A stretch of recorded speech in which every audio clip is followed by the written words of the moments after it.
কেন আসরে আছো দূরে, কাছে সে হাত দুটো ধরো। কেন আসরে আছো দূরে, কাছে সে হাত দুটো ধরো।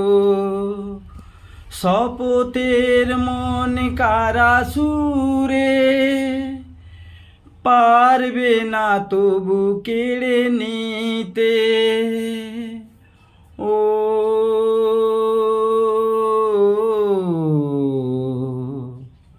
আমি যে তোমারই, তুমি তা বুঝে নাও। আমি চিরদিন তোমারই তো থাকবো। তুমি আমার, আমি তোমার। আমি যে কি তোমার, তুমি তা বুঝে না।